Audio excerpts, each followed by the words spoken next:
Acme Educational Publications. Number 1. Educational Group.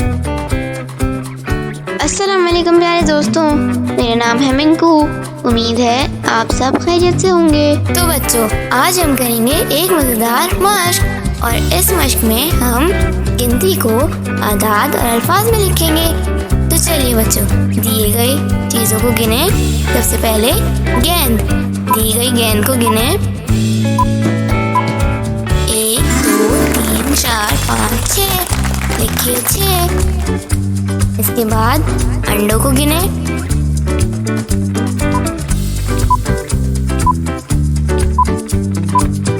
1 2 3 4 5 6 7, लिखिए 7।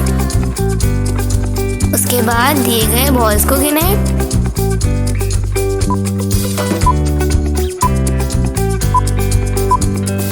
1 2 3 4 5, ये 5 है। आखिरी में आइसक्रीम।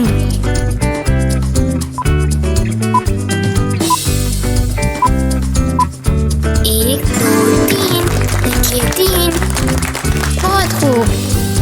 तो बच्चों, आज हमने मज़ेदार मश्क की है। इसी तरह की और मज़ेदार वीडियोस देखने के लिए आप हमारे चैनल को लाइक करें, सब्सक्राइब करें और शेयर करें। मिलते हैं अगली वीडियो में। तब तक के लिए अल्लाह हाफ़िज़ प्यारे दोस्तों।